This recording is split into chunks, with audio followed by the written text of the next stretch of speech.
Good morning to all the participants. I would like to invite you to the second report launch on the Here Comes Everybody Boosting Residential Solar Financing with Crowdfunding Models in Thailand. It's been organized by CFNT or Climate Finance Network Thailand. My name is Pirapong from Data Hatch. I would be the master of ceremony today. We'll be here together for 3 hours. And the main point of today's event, because I'm from Data Hash, I would like to give you three numbers. The first number, do you know that in China, uh, how many megawatts for the solar powers? Anyone follow up on that number? I give you the first one is 600,000 megawatt. If you say China is too large, let's come back to Vietnam. Vietnam, it's about 20,000 megawatt. Let's make a guess for Thailand. How how many megawatts are we? Everyone's just not looking into my eyes. So China is 6 digits. Vietnam is 5 digits. In Thailand is only 4 digits. It's 3,000 megawatt, and almost all of them is in a large power plant only. And for the residentials, let's make a guess. How many percentage for residential solar power? Anyone would like to make a guess? How many percentage? We talk about 3,000 megawatts. What about the residentials? Solar powers, 5. You make a guess for 5. Anyone want to give more or less? 10. Actually, the number is less than 5. Anyone want to make a guess again? 3. It's even lower than 3. 2. So it's actually below zero point 0.1. It's so minimum. That's why we come here today. That how do we use the powers people? Because 3,000 megawatt is only in the large power plant. So how do we get the people to have more opportunity for these solar powers? So today we would be having the report launch and also the panelist discussions. But before we start, I would like to also inform you about the live streaming. We have Zoom sessions and Facebook Live of CFNT. And for those of you who's here in the room, if you would like everyone to hear from CFNT, so please click share our Facebook Live. And for those who is in Zoom, you can change to listen to English interpretations as well. Today's activity is to have the second report launch. Who attended the first report launch? Anyone? Yes, we do have people. Do you remember what was the first report launch? So the first one, there was an assessment of the coal and electric power plant that would be the value would be diminishes.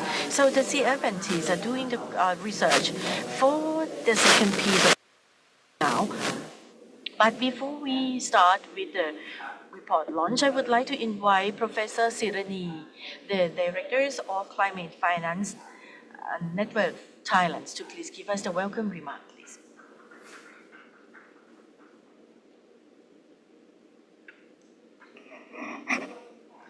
Good morning to all distinguished participants and also for the viewers from online. So today we also have the online live streaming on Facebook, which means that if you feel the content is interesting, but your friends cannot make it here in person, so please share that link on Facebook because it's also will be recorded and you can watch it later on. So before we come into the report launch that everyone's waiting for, so I would like to inform you who are we, CFNT, what have we been doing so far.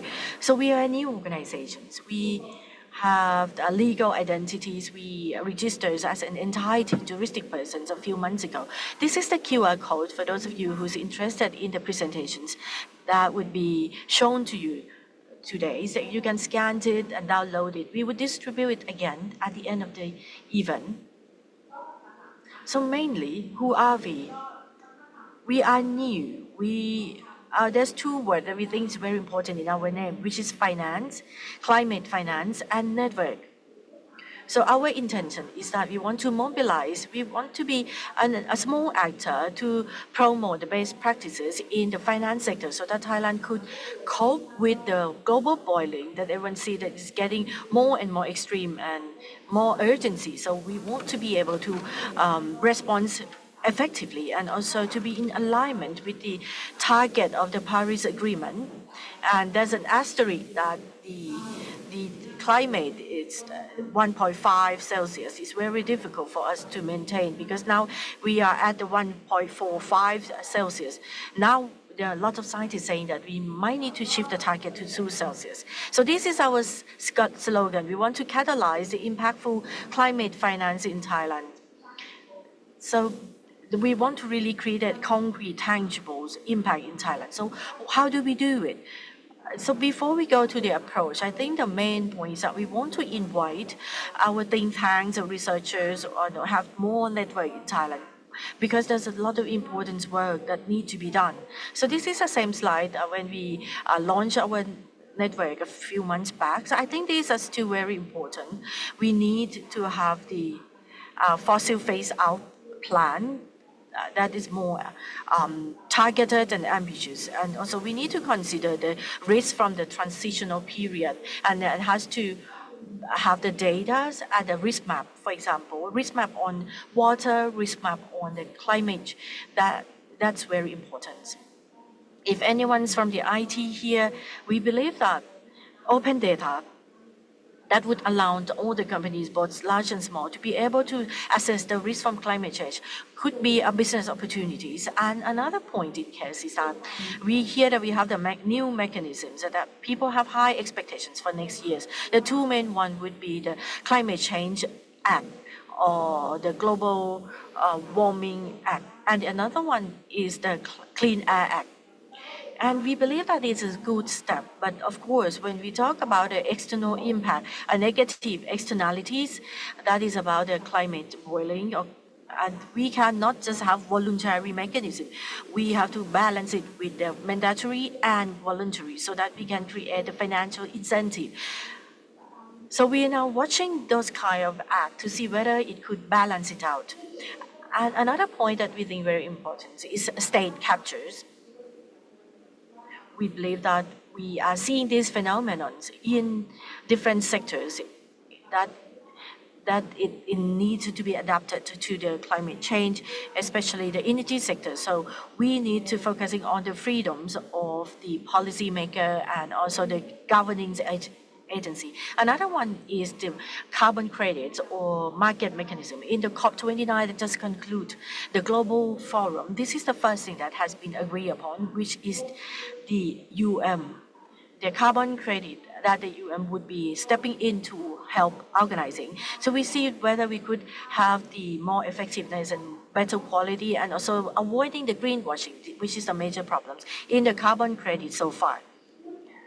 And climate adaptations. When we talk about responding to the climate change in Thailand, a lot of people focusing on decarbonizations, which is responding to the climate mitigations late or to lessen the climate change or reducing the greenhouse gas emissions. But at the same time, Thailand, we are one of the top 10 of the most impacted countries from the climate change. So most importantly, climate adaptation is equally important as mitigations. And our network, we haven't started the research on this kind of sector yet, but we are working on climate finance tracker, which is to accumulate as much as data that we can from the finance sectors to be able to cope with climate change so that we see a better pictures on besides the finance for mitigations from the adaptations. Do we have, what are the gaps and how much do we have financially? And the last part is that Thailand is in a very good spot to be able to assess the international climate finance mechanism. COP29, a lot of people say that such a disappointed because the developing country do not receive the support or commitment from developed countries. The developed country we are demanding 1.3 trillion USD to cope with climate boiling, but is only receiving 300 billion only per year. But this is an advancement, but even though it's small, and also the international financial institutions are being more in the spotlight to provide the funding to support developing country. So we see this as a chance for Thailand. So overall, we're trying to work on the solution-based research. Each year, we want to accomplish one or two research. And of course, we will have the stakeholder engagement. We will consult with them. And last but not least, we want to have network buildings. That's why we have the name network in our names. We want to have the network because we can't work it alone. No organization can work in silo. Multiple stakeholders need to join force. So for the research, we have two already. The first one, you can download from the Climate Finance Network Thailand. And we are here with the second piece of the research about how do we get the crowdfunding. We have the laws from the SEC, but it has not been applied to push for the residential solar. So we would like to see what are the models that would be possible and what are the limitations. And for today, we would be updating about our members.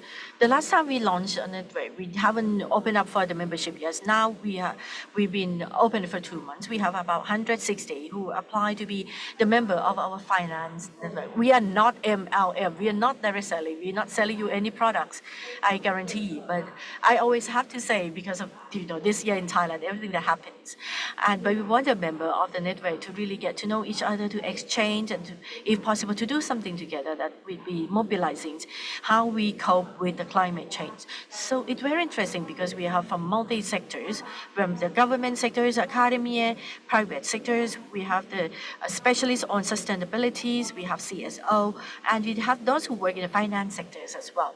And also we have the press. So I think those kind of diverse backgrounds are the key to find the solutions. And these are the example of our members' meetings that we organized in the past 2 months. And we have the meet and greet the first time in October.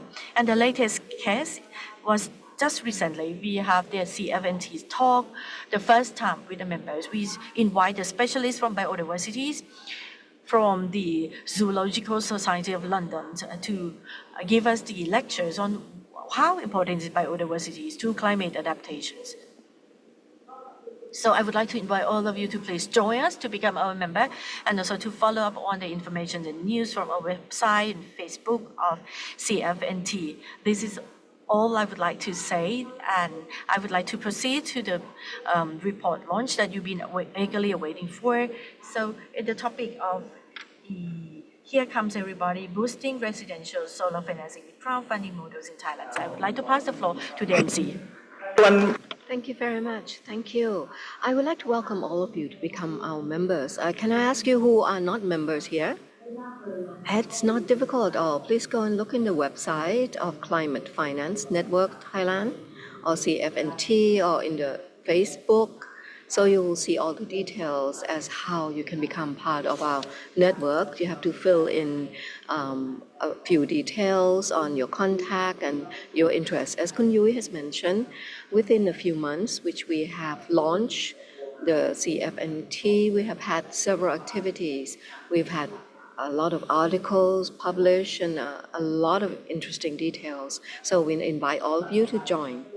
Next, may I ask Kun Rapipat Inkasing, who is Head of Research, CFNT, to come and provide the details on our research findings. Before we get there, there will be a few QR codes. The first that Kun Yui show you is actually access to the document, to the reports, and also the QR code. While he's presenting, there will be another QR code for asking questions about this research. So while listening to his presentation, you can scan the QR code and wait. If you have any questions, please send in the questions, and then after the presentation, we'll ask him the questions you sent in. So may I now invite Mr. Rapipat Inkasing, the Head of Research, CFNT, to talk about boosting residential solar financial with crowdfunding models in Thailand. Warm applause for him, please. The name of the research is really long. I cannot even remember it if I don't have it written down. Actually, the word crowdfunding or solar financing with crowdfunding, all of you, including those who are listening to the live streaming, and everyone in Thailand can be part of our crowdfunding efforts. How you should install solar panels and also register for our crowdfunding. It might look technical, but we will tell you how to do it. And what is this model for crowdfunding and how will it be linked to solar PVs? So can I start now with the potential of solar in Thailand?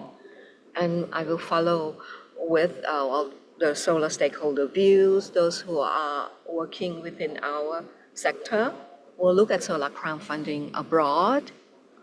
What are the strengths and finally we'll talk about the proposed financial structures that can be applied in Thailand. And at the end, funding is not enough.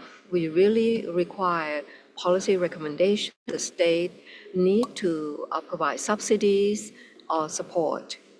So I hope we will have time to do a lot of questions. Now, first of all, during the presentation, please scan this QR code and then just type in your question, and also the QR code is also taped to your table. So during that time, we will answer your questions afterwards. Maybe not here, we will send you emails as well if there's not enough time. Let me start. First, the potential of solar in Thailand. Thailand is actually a tropical country right on the equator. We are not having a lot of solar energy as in the desert, but we have enough solar energy. So we do have a lot of solar resources. One square meters can produce 4.360 kilowatt per day. What can it do? A full day of fridge power, or if you want air conditioning for one air conditioning, you will need 10 square meters. Now, when we're talking about the alternate energy, a lot of people say, oh, it's expensive. Now, that is not true. The price for solar installation has now fallen sharply. We have a great priority whether you can choose power from natural gas or you can use from solar energy. Now it's all the same. Regardless of where you buy your power from, the cost is very cheap. What does this mean? It means that solar power is competitive, and in the future, certainly, we expect that in the next 10 years, it will be even cheaper than coal power. So the understanding of solar power expensive is a misunderstanding. It's much cheaper now. Now, look back on 2013, it may look very far. 2013, we have the first PM who is a woman. At that time, for 1 kilowatt is 125,000 baht. Now we are in 2024, this is our second woman prime minister. The price has fallen to 35,000 Thai baht per kilowatt. So it's very, very cheap. Now the cost is very low. So within the 6 to 8 years, you will get an ROI, right, from investment. I have installed PVs because I buy the energy from the grid and it's so expensive. So I was trying to look for alternate energy. Now, for the solar panel in Thailand, what we do is in our grid, very little energy from PVs, only 2.7%. Now, as mentioned earlier, Kun Go has mentioned, Thailand was once a leader of solar energy. Until 2018, we increased all this power until we were the first in the region. Then suddenly, after 2018, Vietnam accelerated its solar power energy. We have been following Vietnam, and their installation has increased by 7 or 8 times of Thailand. I don't understand why the government stop to invest in solar energy when it's getting cheaper. Now you can see that we have a huge capacity of solar rooftop. In Thailand, it was estimated at 226,000 megawatts, but actual usage is only 3,300 megawatts. At the latest, Thailand has set up an AEDP or plan for alternate energy. We are going to increase to almost 40,000 megawatts, but it's still 40,000 megawatts is not reaching even the full potential of solar energy in Thailand at all. So we can actually go further, and it will decrease the prices of our electricity. Now, the question is, for residential solar PV, how can we help drive growth in Thailand? And why is installation growth rate so slow? We need to actually need more support or subsidies in order to increase residential solar PVs. First of all, if you want to know and you want to answer all these questions, you need to talk to the stakeholders. We went and talked to everyone in the supply chain, 271 of them, and we have undertook several interviews and survey and asked them, what is the problem? Why is solar PV for residents not growing? The first group that we talked to are the consumers. The consumer actually told us directly why they want to install solar PVs. Yes, they want to save on energy costs, definitely. Then the cost will be much less. Secondly, and thirdly, might not be the reason. The second is environmental incentives. And the third is to sell electricity back to the grid. Certainly the challenges, the first time you install is expensive, definitely. But if you want to set up residential energy, you would have more than 100,000. Not everyone can afford this. You don't have this much in fund. And the second is a regulatory and procedural barriers. It's very difficult. You have to go and talk to several officials. That is something that they told us directly. This is the reflections from consumers who have actually installed the cost. The electricity, the EGAT did not want to sell solar energy because they do not want to buy solar energy back. And I think you have met that. It's very difficult for them to sell the electricity back to the grid. Now, if you look at our financial options for residentials, most use their own funding. Why? Because they could not access funding from other parts. Those who install solar PVs are those who are middle income, and they want to save on energy costs. Whenever they ask credit to install the solar PV, usually commercial banks ask for collateral. They said that you require the house, you need the house to actually acquire credit to install the solar roof.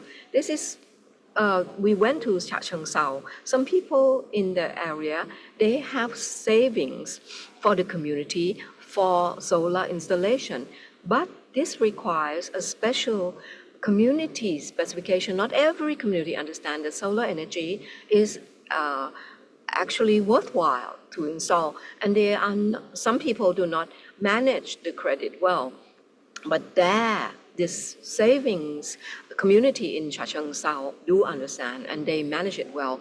But in terms of consumer, what sort of solar PVs do they need? They want direct installment payment for a long-term payment, because certainly they want to plan for 20 to 25 years and they want to pay during that time. This is the direction from consumers. It would be best if I can pay a fixed monthly installment with low interest and not more than 3 years loan. Now, in terms of business model in Thailand, Mainly, it's divided into two parts. The first is the EPC model, engineering, procurement, and construction model. The EPC is that you have an engineer who would look at that, they would buy the solar PVs, and they would install it. The EPC model is the business model, which is the largest model now ongoing in Thailand. Most of them would be, would be a turnkey process. Most are consumers, but in the portfolio, many are business projects because once they install it, they can collect the money right away. They do not have to pay an installment. So it's something that they wish to work for the business. The second sort is the type is a private power purchase agreement or PPA. Installation is free. But most businesses always, there is a general guarantee that at least you have to pay 50,000 baht or 60,000 baht upfront each month. So the company would install the roof onto the solar, maybe the industry or the factory, and then they would sell the power back to the grid, about 30 or 50% reduction. After that, they would collect the money and the cost of solar power, then the solar PV would become the factories or the company. But the problem certainly is that they would say the private PPA, a lot of people are interested, but the problem is that this sort of project is very high risk because it becomes a long-term industry. Maybe you have to wait for 5 years for ROI. If the business fell through, the business become dissoluted, then they would have a problem. So they said that this type of business is too risky and they have limited capital. So many people apply, but only 3 projects were approved. Now, in terms of the business, where do they get their funding from? They don't have a problem from where the funding is from, as long as the cost is not more than 6%. They don't want more than 6% because the return for the solar PV is about 10 to 12%. The payback period is around 5 years only. So they don't mind where the funding come from, but the cost must be more than 6%. If the cost is more than 6%, they would have a problem doing circular the money and the cash flow. So we talked to the regulator for the state, and the energy regulator said that the most important policy now for the residential is to install for self-consumption. If it's an excess, then you should sell it. Then you sell it to the area. So that's why they do not support it. The main problem, which would is actually now delaying the residential PVs, access to the to funding. You have to understand that if you install solar PV, you have to use it in the daytime. If you don't use solar in electricity in the daytime and you cannot sell it back, it will be a loss, right? So it's not worthwhile installing because then you would not be saving. So not every house that install PVs would not be worthwhile as long as you don't allow selling the electricity back to the grid. So the government needs to solve this problem. How do they plan to do it? The first, they will now streamline approval process. And from what I've heard is to create tax incentive. You can use the money to actually deduct the tax. Now it has not been enforced. You have to wait for the cabinet to approve it. Second is to allow to have increased FIT quota. The quota is at 90 megawatt, now it's full, but in the future they will increase it, but we don't know when, as long as other various tax incentive, as well as direct PPAs and net metering policy. These 3 main measures has not been promised. They promised that they are considering it, but they have not promised it. ว่าแล้ว I would like to summarize what's the challenges for household solar PV installations. You can't sell the electricity at a good price, and it's very cheap. It's now $250, but we're spending about $4.5 to bind it. Sometimes you can't sell it because the quota is already over exceeded, and you have to sell it only for 10 years, but the solar lasts for 20 to 25 years. And also very burdensome process to ask for approval. So for the financial side, it's very difficult because there's a lack of access to banking system, especially the lower income household. Sometimes you ask for the loan from the bank, you need to have to high value collateral, which is your own house. So these are the two main pain points that is really difficult. And it could be helped by the crowdfunding together with the government policy. But let's explore the crowdfunding abroad first. The crowdfunding models is very popular for the solar, especially in the European countries. We choose 4 models to illustrate it to you to see whether we could adapt it into Thailand's context or not. I think you hear the word crowdfunding maybe for the first time here. So I would like to explain short and brief how it looked like. What is crowdfunding? Crowdfunding, the direct meaning is crowd is a people, large amount of people. Funding is that you raise the fund together. So it means the funding raised from the people. So it looked like this for the process of Thailand. So one company would like to get the money. They want to do the fundraising to do one kind of project. They contact crowdfunding platform to say they want to get the loans or they want to issue the credits, or the crowdfunding platform announce on the internet to invite the investors that this project is okay, you want to invest, maybe just a small amount of investment, 10K, 20K, 30K. And meanwhile, the money will be kept with the third parties to be confident that the monies are not spilled anywhere or not getting lost. So it would be kept with the third party. If it's not successful, you don't get the amount for the crowdfunding, the money would be returned to the investors. So if it's successful, the money would be issued to the company, and the company would have the launch the debt or the equity according to what they've been mentioning before. But crowdfunding in Thailand mostly is a debt. So I would explain to you what it looks like. So I would like to show you the example.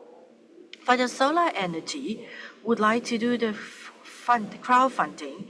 They want to install the solar panels for the low-income residents, and the solar energies take this project and say that they could expand the business if they get the crowdfunding to install for the low-income family. And they're discussing about what the payback periods, what about the risk level, and how much money needed. And they say that they would use the bond method for 1 million. You want to raise 1 million and the 10% interest rate per year, and the timeline is 2 years. So afterward, the platform would do the advertising to distribute the information to the small investors or large investors to invest as much as they can. It could be 150K or even 10K. So until we get 1 million. So if it's a successful fundraising, the company would issue the bond back to the investor, saying they already issued a bond, or that investors already paid 1 million baht, and the interest rate is 10%. So the end of the first year, you get the 100K back as the annual interest rate. And the second year is the end of the bond. The company would return both the investment cost and the annual interest rate. So this is the model. So I would like to go a little bit faster. Why do we need to use crowdfunding? Because there's so many multiple ways to do fundraising. Because first, it could address the funding challenges. The challenges, we mean that multiple business, especially SME, could not access the bank credits or loans there maybe the finance sheets not proper, they don't have this solid, robust business plan.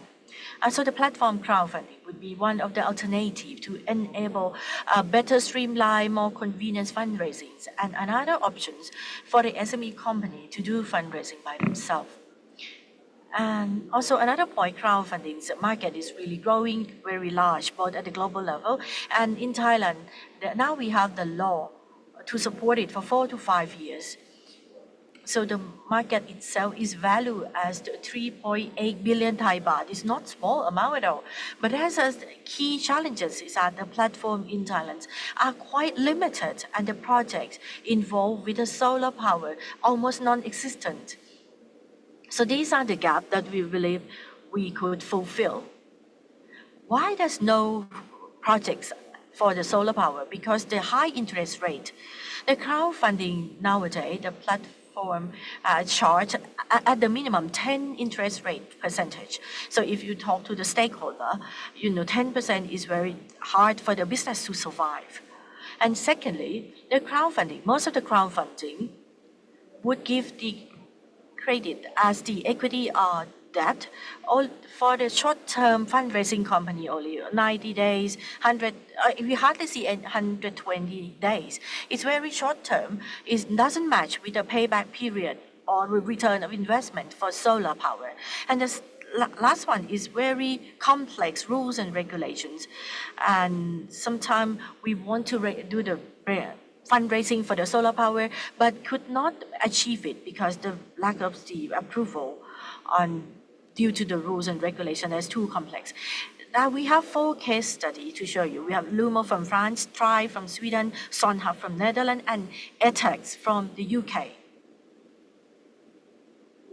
Lumo is the crowdfunding platform that is quite very large and it's in France. The return rate is 2.7 to 10%, and the term is 3 to 5 years, and mostly it's bond, and the sum is called mini bond. The mini bond is the bond that has been designed specifically for crowdfunding for SME. So the government have the guideline and then the regulation to support. And after that, they have already invested for 75 million euros, and the project is large, 3 to 4 million, and it's 150 projects in all. The outstanding characteristic of Lumo is that they would invest in the solar power in France mostly, and they facilitate the convenience for the investor. A lot of investors are not very financially savvy, but you use crowdfunding. We have to crowdfund from large amount of people. Lumo provide conveniences. So if you're interested in any of the project, you add the amount of the member of the money you want to invest. You say you want to invest 20K. They would show you the next 5 years how much money you would get in return. You see clear enough. It would be very convenient for the investor to understand the cash flow. Try from Sweden, second one. Try has the return at 6.5%. And the term we can't find information, but mostly the project lasts to 3 to 5 years as well. And the loan, the financial instrument is called loan notes. It's also a bond, and they already raised about 61 million euro, and 136 are the solar projects. Tri, the outstanding features of Tri is that it's released the loans and crowdfunding at the global level. The money, where does it go? The platform in Sweden, but the money go to Africa, and the latest case is coming to Asia also. In Vietnam, there's do a lot of crowdfunding from Tri platform. They create the credibilities by using the model that is risk assessment model that inform the risk of each of the company that does crowdfunding. How do they weight the race and what is the cutting grade? It's just like when you in the school like A, B, C, D. So if it's a grade A company, you can release the credits or the loans with a low interest rate. If it's B grade, maybe a higher interest rate, slightly higher. So they would consider what the business invests in and what about the financial risk that would be involved and what about operational risk. And most importantly, they have to consider the country risk as well because they do the fundraising abroad mostly. And there's very small amount in Sweden, mostly in Africa and Asia. And the third one is Sonhub. Sonhub is from Netherlands. The return is 3 to 9%. But Sonhub is very unique because it's a long-term bond.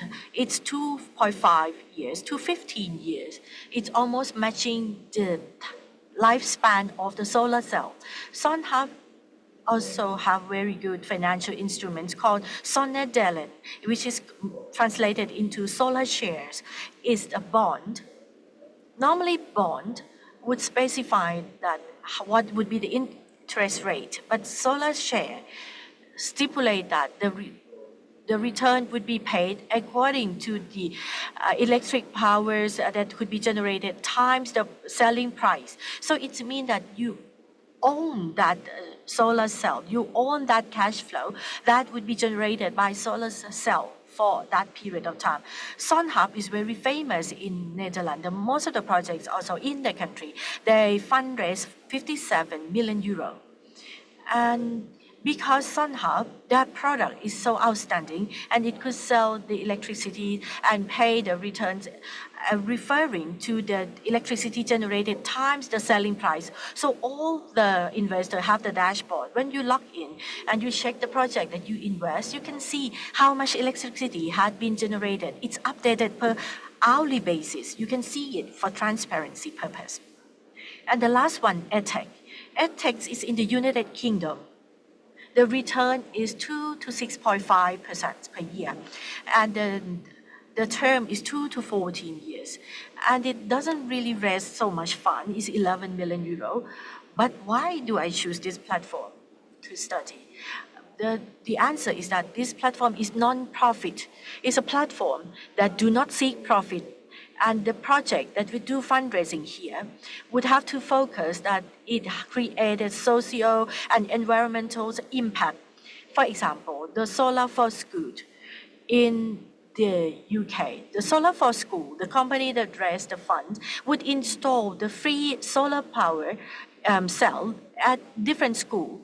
And they charge a normal electricity cost, but if there's a profit for this project, all the profits would be returned to the school. It's a project that is non-profit in its nature and it's very popular for the audience. It's different than other fundraising that we are familiar with. It's just like when you do the merit making in Buddhist, because this one gives the returns and you get the investment cost as well. So the money would be circulated and it can scale up on the impact. It's not just like you put just the money in one time and that's it. It would also motivate the impact investors and inspire them to join. So we use all these informations to adapt to Thailand. So the key insight for Thailand is that first, we see that in other countries, this platform able to exist because there's the government support. There's continuous support from the government. In Thailand, if we look at it contradictory, we buy the electricity very cheaply abroad. The renewable energy would get more incentive the government buys it in a higher cost so that the RE would grow by leaps and bounds. And it's a long-term contract as well. And secondly, the transparency and due diligence. This company, before they listed on the platform, it's similar to Thailand. In Thailand, we do the same way, but I'm so impressed because this platform gives so much information and detail. It's explained what is a solar panel brand that they use, what are the income, who's a shareholder. They give all the structures and interviewing the owner. They go on the ground to see whether this project has been successful, how many 1,000 megawatt has been generated. It's all detailed information there, so to create the credibility and confidence for the investor. And third is the financing model that is very innovative. You see that the products or the financial instruments are very diverse. It could be mini bonds, compatible bonds, and we have the solar share. Or even we have the options that for the non-profit platform, for the impact investor. And last but not least, all four platform, they position themselves that the investment is to change the society. And multiple platforms state that they do the fundraising, and this money would be used to the energy transitions to the low carbon economies. We don't really see this in Thailand so much because the platform crowdfunding in Thailand that draw the attentions of the investment or investors that highlight on social and economic outcome are not very um, focused. So if we want to create those kind of impact, people would think about making merit or charity work, but abroad, it's more like investing, but the return might not be high, not 10%, but you would be a part of the movement to create change. So these are the frame of those EU countries. So the third part, we study from the stakeholders, interview and survey. We study about the crowdfunding platform from other countries. So we come back to Thailand and to see how do we design crowdfunding for the solar powers business in Thailand. What would be the good models? So the first one, this very straightforward one, and we believe that it should be the most possible. We could do it even today, which is the solar installations company do the crowdfundings from the platform, and then when receive the money, where does it go? We do the EPC, and the good thing for the model is that the money would be flow very quickly, and it would respond to the crowdfunding platform in Thailand because bond is too short period and the interest rate would be good. So it could be possible. And the solar company, when they install it, they mostly take the money up front. So the business would be circulated quickly, just like wholesale, but maybe more technical than wholesale, and not just giving the credits alone. But for this point, we think it's not applicable for finding the solutions on the lack of access to finance from the household or residential. So we propose other models is that pay as you save, or you pay as much as you save your electricity costs. This model is very popular abroad. We still use the crowdfunding still, but we change at the end of the line because crowdfunding, you invest in the solar company, the solar contractor or solar developers, they would find the customer and they install for their residents without the and it would be free installation. Those residents do not have to pay. But they estimate that to install the solar at this household, how much money would you save? And say for my household is 4,000 baht for electricity per month. So if they install it, it would be only 3,000 per month. So after you installed it, you pay 3,000 and 1,000 would be paid back as installment to the solar contractor or solar developers. These are the models called pay as you save. It could generate the revenue, and for the end consumer, do not need to pay for extra. So you pay as you save, exactly as the name it is. How much electricity cost you save, you just pay back as installment. But there might be some discrepancy. We just use the model to simulate the electricity consumption. But this is good. But it's popular abroad, but not in Thailand yet. And then after you pay up the installment, you would take possessions of those solar cells.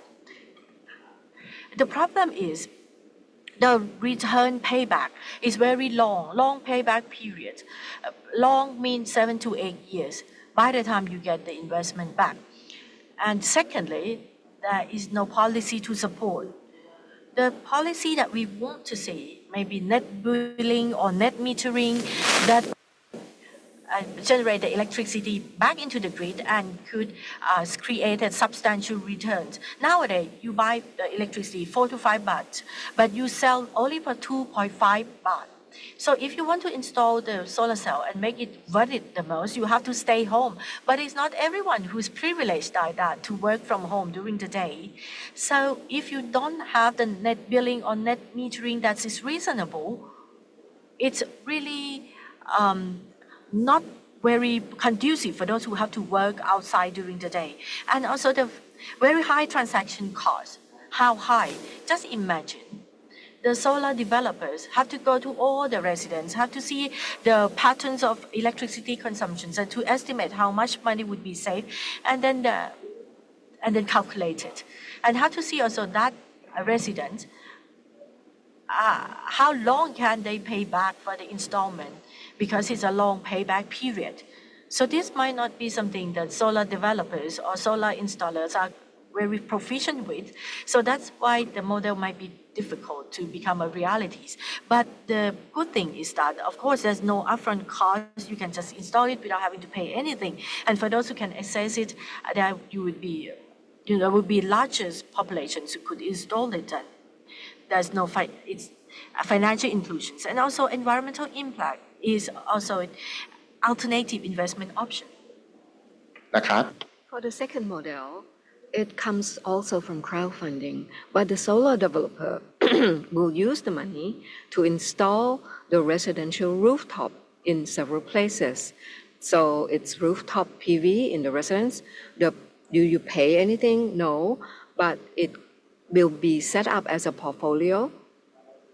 Now, once you install this, then we do a contract to sell the electricity back to the business that requires electricity from alternative energy or renewable energy, and the solar developer will get payback from these businesses from the contract to sell electricity to them. Certainly, the people who benefit would be the whole chain, right? The rooftop that has been installed and the resident. We get a roof rental fee until the company receives the solar. The solar developer will receive money from sale of those solar. It's a very popular platform. They use many of these platforms because certainly the rooftop does not have to pay anything. You want to have people pay and install. People will pay you after 10 years. The solar panels will become yours, for example. But certainly the challenges in Thailand is that if you sell the energy, it will be too low. It's not worthwhile. The government would pay only 2 baht, right? Now, the rate or the cost is not conducive. It does not allow people to use that. So if you want to sell such energy, you have to set up your own grid. You have to, lay your own lines. This is not reasonable at all for businesses.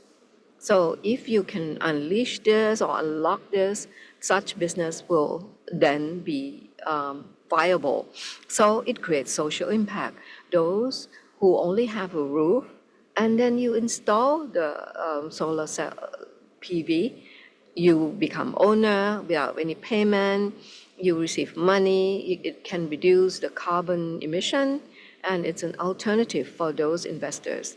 The third sort of model, all right, the real estate developers will be the source of the funds.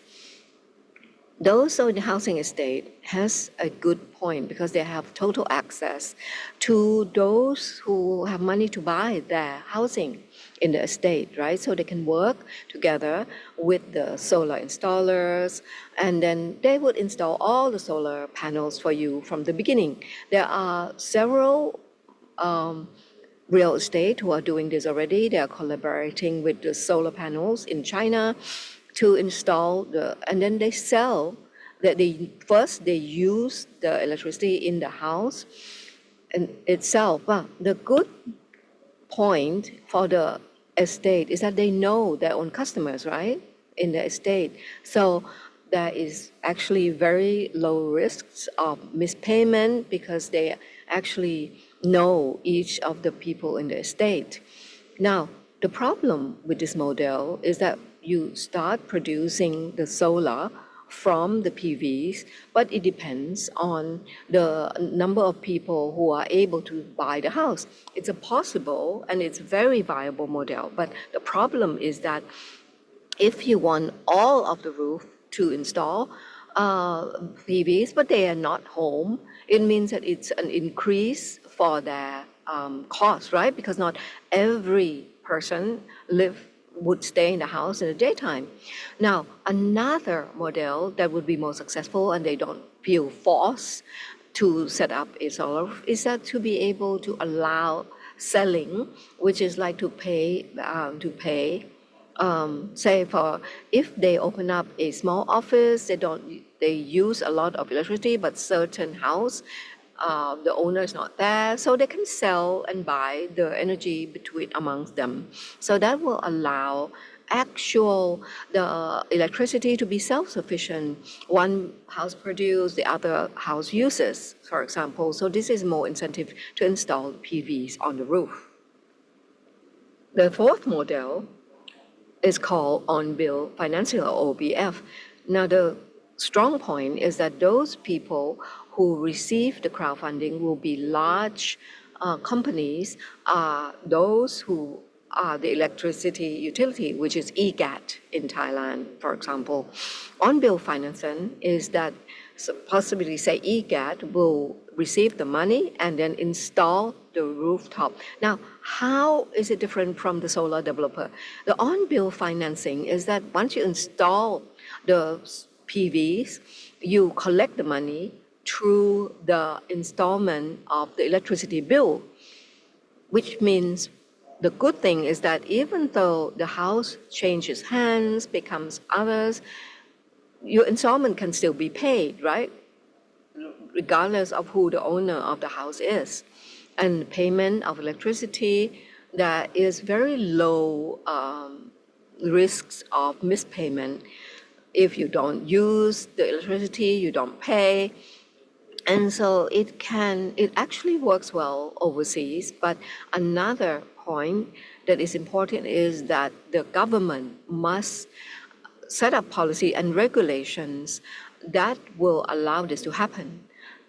Certainly, our EGAT do not have any guideline, do not have any incentive as how you could do such a solar business.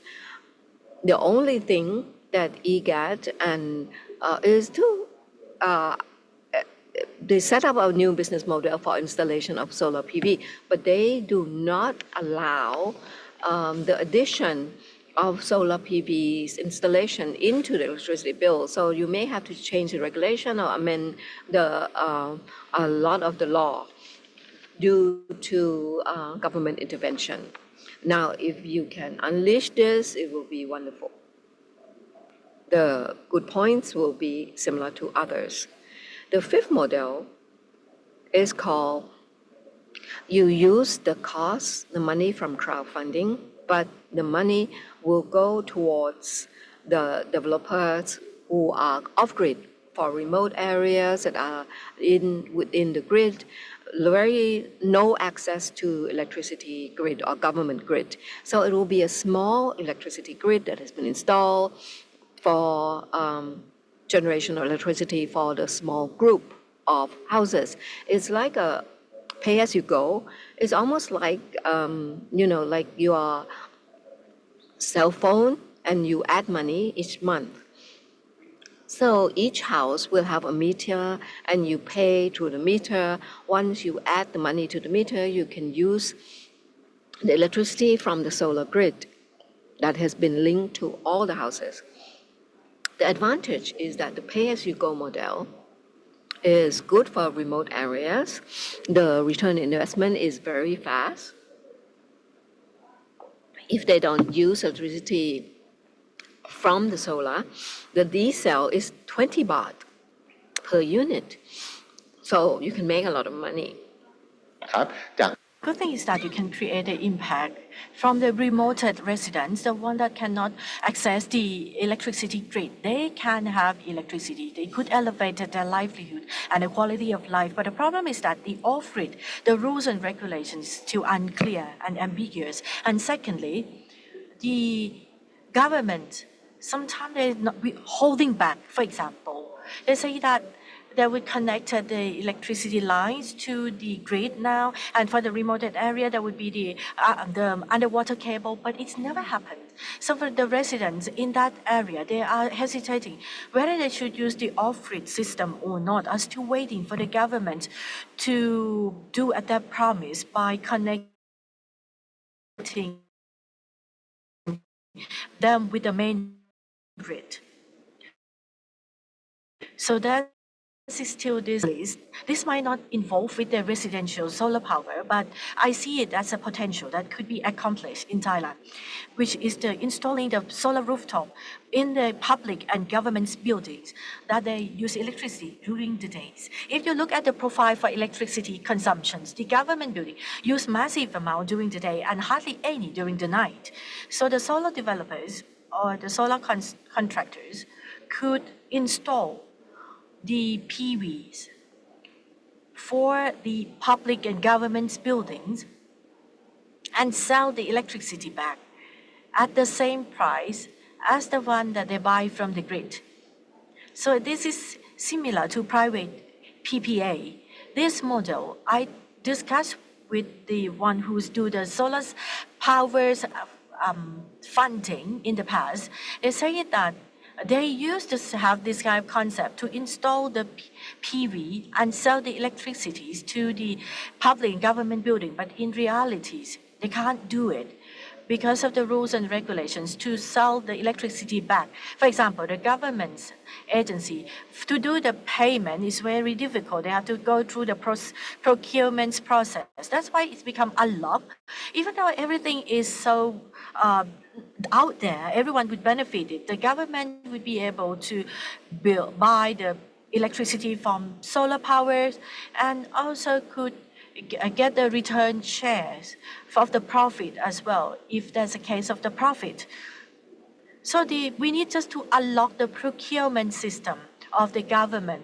If we can unlock it, I believe that a number of solar developers and solar contractors are ready to invest in this because the government, of course, have better credit than other sectors. And last part that I would like to present is that the residential solar is not just a problem with the financing side. If you remember the hills, half is a lack of access to the investment or finance, and the other half is the government or the public policy. So for the household barriers, what's the problem? One, the insufficient finance and the regulatory complexities and the limitations on the finance itself. And the last one we haven't really talked about is that the consumers still have the outdated perception that it's very complex and very expensive to install the solar power, which is really not true. Now it's so much cheaper than buying the electricity from the grid. So we want to propose a policy recommendations that what the government should do so that the residential solar could grow significantly. The first, we need to increase the feed-in tariff or feed rates.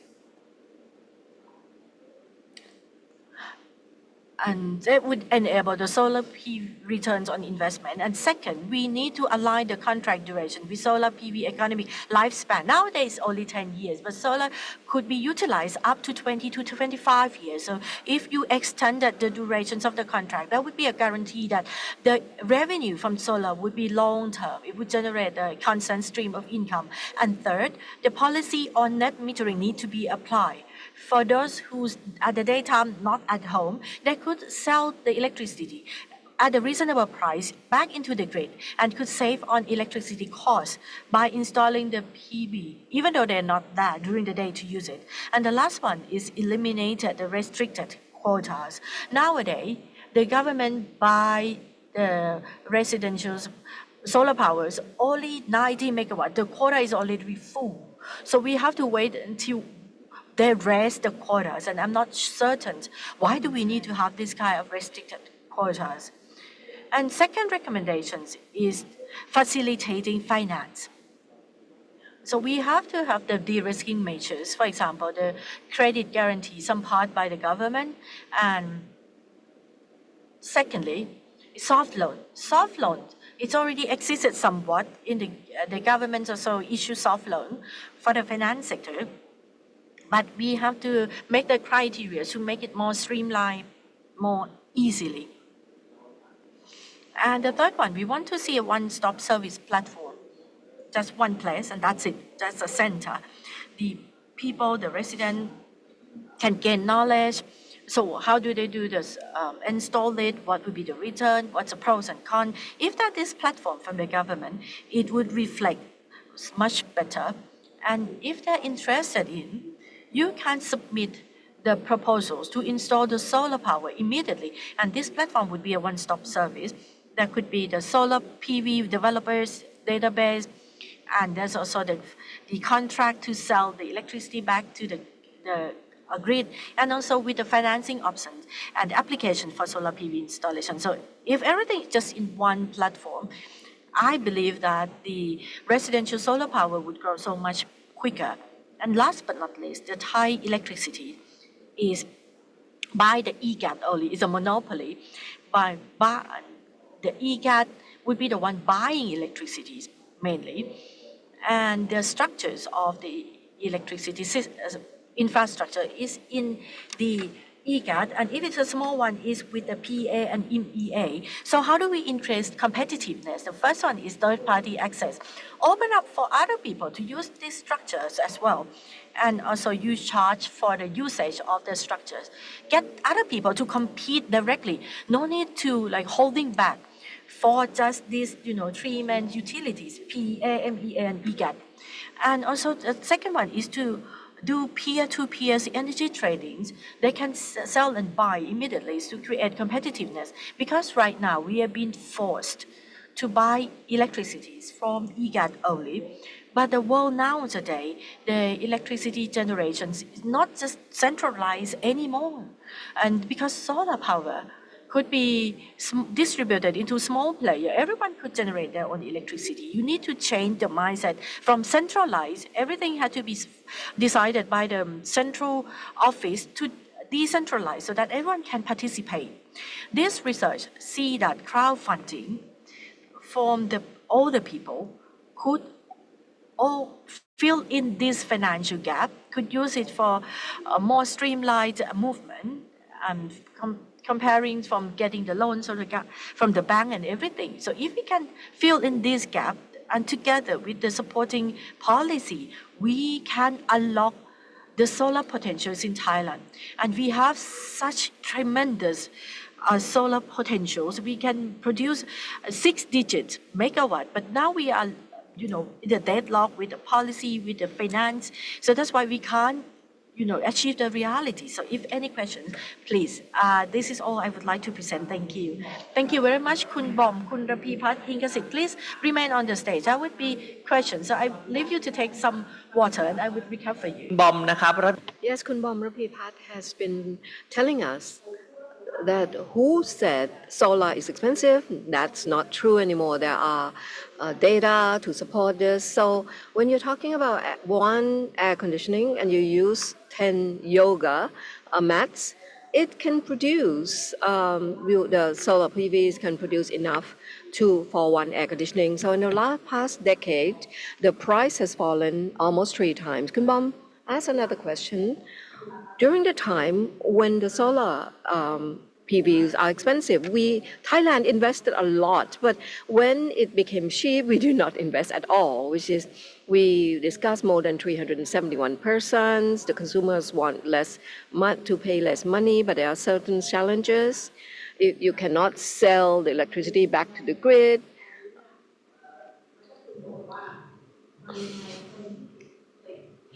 So we need to unlock this. Those who actually install the PVs are actually those who want to use power in the daytime. If not, then you have to be able to sell the electricity back to the grid. You cannot sell it to each other. You cannot sell it back to the grid. So it actually depends on the policy of the and the support from the government. So that's why you need to use crowdfunding. And he provided us with France, Lumo, Sweden, and also the UK. Now, in order for solar PVs to be sustainable, you need to support of the government. And of course, the platform must be transparent. And people wish to move into that platform, they require incentive to feel that they are contributing to the impact to the environment. And also he provided us with several models for crowdfunding. There were 6 models. Each model has very good advantage, but there are a lot of limitations as well, which needs to be unlocked by policy of the government. Now, the main challenges are actually access to funding. We need support from government policy, especially the buyback. The fit a buyback is so low now. The credit term is very short, so there's no incentive for the consumer. Even though they buy at a short time, but the quota of 90 megawatt is filled up so fast. It means what? Even though you're beginning with the policy, it's not the requirement is only 10 years for which actually the solar PV can last 2025, even though the incentive is very low. Everyone wants in. So if the state needs to enlarge its incentive, you have to destroy this, 90 megawatt. You have to enlarge it, expand it. So I think in the discussion panel, we should actually unlock this monopoly on the buying. I think there are many questions from the scanning. For the crowdfunding, for the solar PVs from the consumer, why did the state do not provide any policy to support this? Actually, from my point of view in Thailand, I feel that actually crowdfunding can actually use to stimulate money from the consumer. It's themselves, you produce and you consume it yourself. I think from looking at the models in Europe, a lot of times, they don't feel that putting in the solar PVs will allow, I think the government may feel like having solar funding a lot will cause a problem with the main electricity grid. And we can actually have a discussion on this. How can we increase the solar funding so that it does not destabilize the electricity grid? But a lot of times the government feel that they are afraid that solar funding will increase a lot of electricity generation and will destabilize the main grid. Now you can see that, even though you do not use the grid, you change the time for peak time. It's almost at 10 p.m. Usually you use a lot of the electricity in the daytime, right? But now it's not true. Many of the large consumers of electricity, they now change it to solar already. So it's not a problem anymore. Instead of government resisting, you have to try and find a way of because the trend is here. The private companies that have funding, they do have access to this sort of electricity funding already.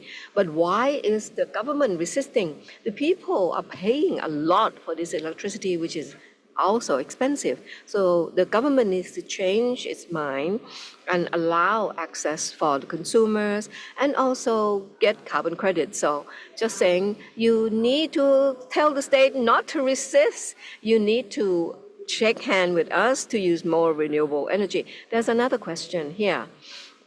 Just ask before listening to research. He was asking crowdfunding. Maybe you can also more, who are the regulators, and can you trust them? Yes, for crowdfunding in Thailand, there is a law. The people who look after this is a SEC, the Security Exchange Funds, the committee. They are actually looking after this already, the Security Exchange Committee. Because why? They are actually looking after this for a long time. Any crowdfunding from the from the public needs to be looked after by the regulator, which is SEC already. They have to look closely and examine it. Yes, we can trust them, especially those who are regulated by SEC and registered with the SEC. Actually, now the market has grown so much, but the people, they may not become well known, but certainly the investment is high each year, so it can be trusted. But before you trust them, you have to look at the crowdfunding, whether they have registered correctly and legally with SEC, because the SEC website will list all those legalized platforms. Actually, there are two other questions, but the other two questions I will ask during the panel discussion. The last question for Kun Bom is, finally, we don't have a platform, right, yet for solar funding. No, not yet. From my research on crowdfunding for solar production, most are crowdfunding for short-term bonds, 90 days, 120 days, with the assets are improvised, which means like they are used only for circulating fund. Say if I sell something to Kunko, then there is an invoice for 100,000 baht, and in the 4 months, they use this invoice, place in the platform, and they ask the money for cash flow. So no long-term crowdfunding at all. But if you are certain that certain projects, such as a solar project, can increase cash flow continually in the long term until the investors are certain that solar funding has a future. According to our research and survey, we found that most are crowdfunding for biogas and biomass, but no crowdfunding for solar. Thank you. Thank you so much, Kun Bom. Certainly, these are Kun Pires. Okay, For I Dr. have the head researcher, where I have a big applause before the break. Let's, for the 15 minutes, can you put up the slide to download the slides from Kun Prapipat? Say if you have more, you need more information, then you can read more. Let's take a break for about 15 minutes and we'll come back at 10:45 for the panel discussion. 10:45. So for those online, go and take a drink or have some water or have some coffee. Come back at 10:45 for our discussions. Thank you.